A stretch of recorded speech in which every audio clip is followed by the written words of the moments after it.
Hola, somos Condominio, una comunidad cristiana y te damos la bienvenida a nuestra casa, donde compartimos, reímos, nos equivocamos, perdonamos, agradecemos y, sobre todo, vivimos juntos el amor de Dios. Llegamos a ti con nuestra serie Dios con nosotros, donde junto a Tomás Quinzacara, amigo de nuestra casa, reflexionaremos en el episodio titulado Búsqueda implacable.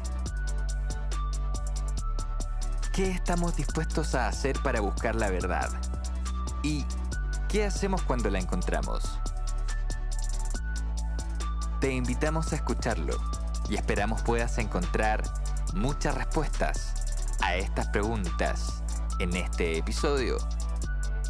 Bienvenida, bienvenido.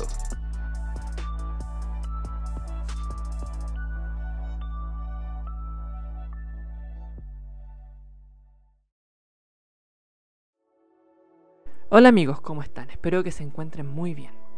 El día de hoy vamos a hablar un tema muy interesante de una serie que se ha basado principalmente en aprender un poco sobre los seguidores de Dios y sobre Dios en sí mismo.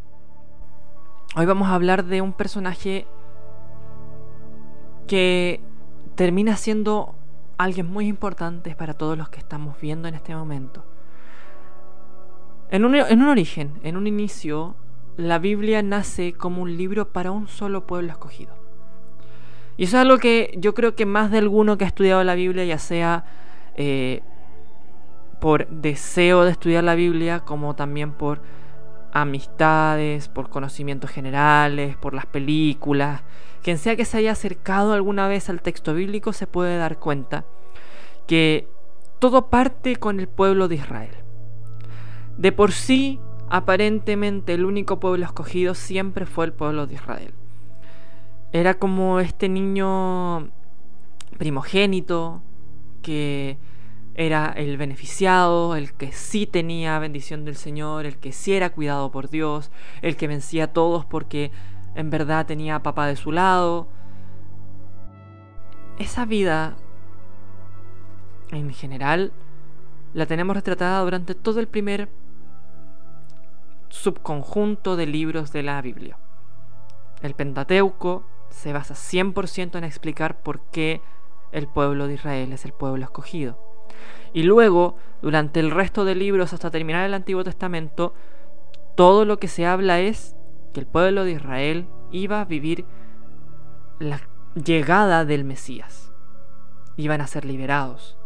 Y luego de ir y venir, caer y volver, Dios los iba a rescatar a ellos. Ellos eran los elegidos. ¿Tú te has sentido elegido alguna vez por Dios? ¿Eres tú un elegido de Dios? Parto con esa pregunta porque una vez conversando con una amiga muy cercana, ella me decía entre lágrimas que no se siente escogida. Que no se siente alguien que Dios quiere ir a buscar. ¿Y tú? ¿Te sientes así? ¿Te has sentido así alguna vez? ¿Como un posible hijo de Dios que no tiene derecho a la salvación? Es fuerte, es difícil. Pero a veces pasa al revés. A veces se nos nubla la vista como una sensación de autosatisfacción y con una sensación de que yo sí soy el escogido de Dios y el resto no. Es muy normal que caigamos en lo mismo que pasaba con el pueblo de Israel, que diferenciaba muy bien al pueblo de Israel, al pueblo escogido, a los salvados, contra el mundo, los de afuera, los gentiles, como les decían ellos. Ese grupo de personas que no era merecedora de la salvación, porque no cumplía con los estándares de la época. Cuando llegamos al tiempo de Cristo, los fariseos eran estos jueces que se sentaban alrededor de una mesa, por así decirlo, a conversar sobre las leyes que debían ser o no escogidas, sobre qué cosas de la Biblia podían o no ser rescatables y presionarlas para convertirlas en una ley religiosa que todo hombre debía cumplir. Y es interesante como varias veces Jesús en todas sus aventuras se encontró con personas que no eran necesariamente de este pueblo escogido. La mujer samaritana, el centurión romano que pidió ayuda por su siervo. Personas que, como él decía, tenían mucha más fe, como decía sobre el centurión específicamente, de lo que él había encontrado en ese pueblo escogido. ¿En qué lado de la vereda estás? ¿En qué lado te sientes más identificado? ¿Como aquel que no merece ser escogido? ¿O como el escogido de Dios? Una de las cosas que sorprende de la historia de los apóstoles es como ellos estaban en el lado de la vereda de los escogidos. Habiendo vivido 3 años con Jesús, uno de los pocos profetas, por así decirlo, que el pueblo de Israel había visto que incluía a los gentiles. Si bien Isaías tiene algunos trazos de incluir a gente de otras tierras y los otros profetas fueron exiliados, Daniel estuvo en Babilonia, Jeremías estuvo muy fuera del pueblo de Israel durante un periodo de su existencia. Por mucho que esos profetas vivieron una guerra contra el pueblo, muchas veces porque el pueblo no quería escuchar su mensaje, Jesús era el más rupturista de todos los que había llegado hablando sobre la palabra de Dios. Porque no solo cuestionaba los estándares y los cánones de la época, no solo estaba dando una reinterpretación de la Biblia de una manera correcta, sino que no le tenía miedo a acercarse a aquellas clases que eran desclasadas. A los pobres, a los ladrones, a las prostitutas, a las viudas, a todo tipo de personas. Incluso en un momento, él se acerca a los niños, a un subgrupo de la población que muchas veces queda oculta bajo el adultocentrismo de que el que trabaja es el que tiene derechos y el niño no tiene derechos. Hoy en día hemos por fin roto, en cierta parte, la poca defensa que tenemos sobre los niños como sociedad. Y aún así Jesús fue uno de los primeros que pensó en ellos como alguien válido de ser bendecidos. Pero aún así, pasando 3 años con ese hombre que era el Hijo de Dios, no era un simple profeta, y que venía a marcar la pauta de cómo debía ser la verdadera religión, los discípulos se sentían del lado de los escogidos. Y habían generado durante todo el periodo inicial de la iglesia, no completamente, no directamente, pero sí habían generado una especie como de élite, un subgrupo, nuevamente, de gente escogida, que eran judíos que decidían seguir a Cristo.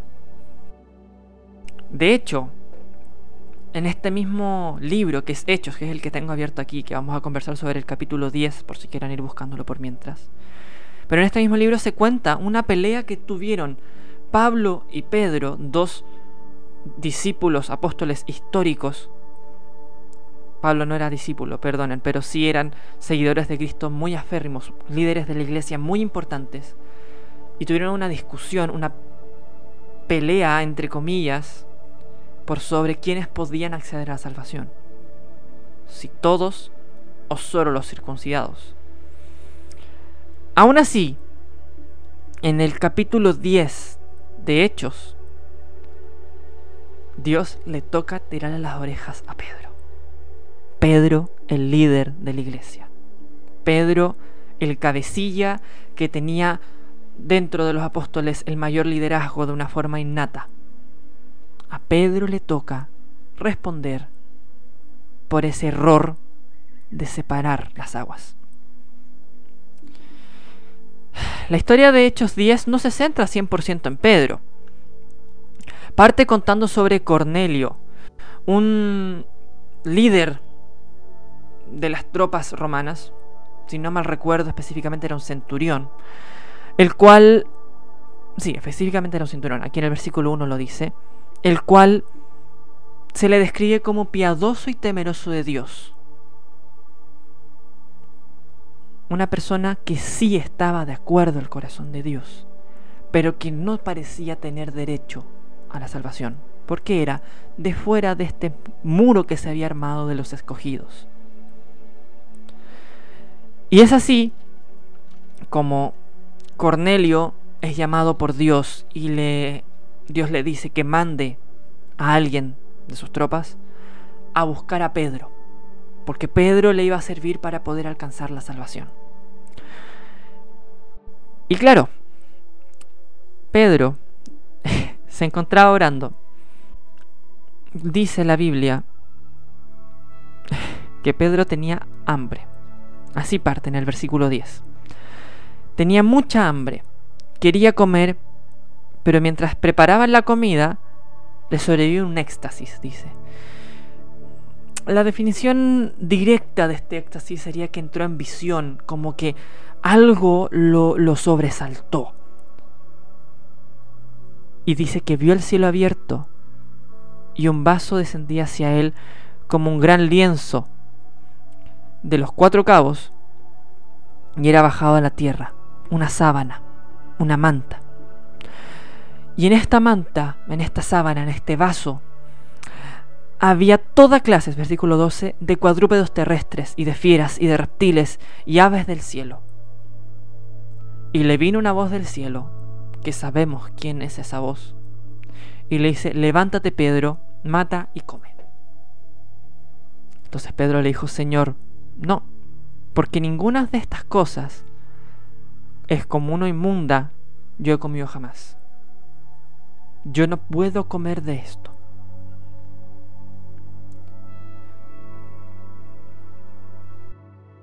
Para entender bien este punto, tenemos que centrarnos mucho en ese momento, en la ley que tenían los judíos. En Levíticos 11 se describe una serie de animales que sí son comestibles. En un origen, el plan de Dios no era comer animales, era comer vegetales. Pero el pueblo de Israel solicitó de una manera no tanto de petición, sino más de exigencia, pero detalles, el comer carne. Y claro, Dios en su sabiduría les dio una lista de animales que sí eran puros. Ese era el término que se utilizaba.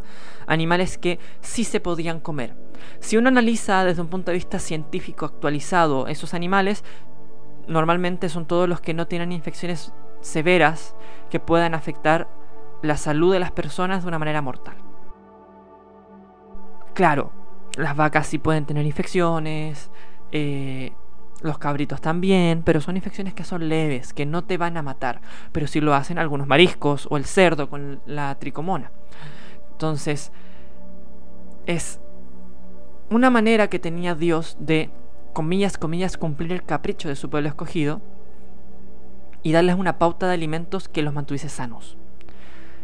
Es por eso que hoy en día el consejo divino es comer lo que aparece en Levíticos 11. Eso no está en discusión. Aquí, en esta visión, a Pedro se le pone enfrente todos estos animales que no eran puros. Y le toca decidir si comer o no. Por eso, la primera respuesta que tiene Pedro, lo primero que dice es: Señor, no puedo comer de esto, yo nunca he comido de esto, esto no es algo puro. Esto no es algo que tú me mandarías a hacer. Esto no es algo que se atañe o se afirma a mi visión de la religión en este momento. Y dice el versículo 15: le habló una segunda voz: lo que Dios limpió, no lo llames inmundo.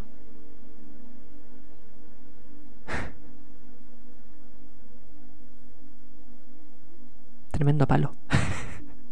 Un golpe al ego religioso de la época. Lo que Dios limpia, lo que Dios quiere que sea salvo, tú no tienes derecho a llamarlo impuro. Lo que Dios bendice para que crezca, la iglesia que Dios quiere, la forma en que Dios quiere, no la impone el hombre y nunca la podrá imponer.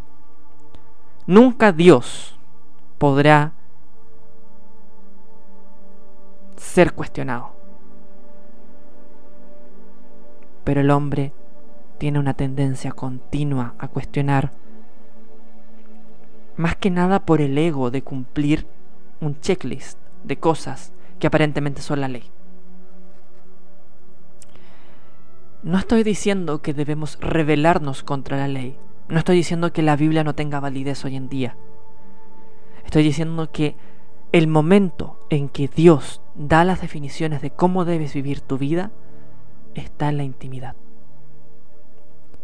La iglesia no puede quedarse como una cápsula cerrada, una separación entre el ellos y el nosotros. La iglesia no puede crecer si mantenemos una visión cerrada de lo que se debe hacer y lo que los otros hacen que es incorrecto. El juicio sobre eso no lo tiene el ser humano. Ni un pastor, ni un directivo, ni un anciano, ni un maestro, ni un miembro de iglesia. Lo tiene Dios. Solo Dios puede juzgar aquello que hay en el mundo. Lo que Dios hace limpio no eres tú para llamarlo impuro. Lo que Dios hace crecer, lo que Dios decide que es su palabra, no eres tú para cuestionarlo. No eres tú. Y claro, a medida que avanza la historia, se nos cuenta este encuentro entre dos personas que son piadosas, que tienen fe, que quieren servir a Dios, pero que los opone una vía. El escogido de Dios y aquel que no se sentía escogido. El circuncidado y aquel que era un romano. El israelita y aquel que parecía no tener derecho a la salvación. Podemos caer en miles de prejuicios, porque Cornelio tenía dinero. Cornelio tenía bienes, tenía tropas, tenía fama.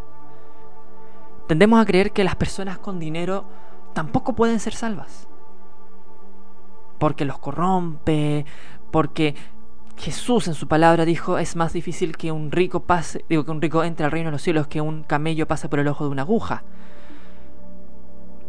Pero aún así tienen derecho a la salvación.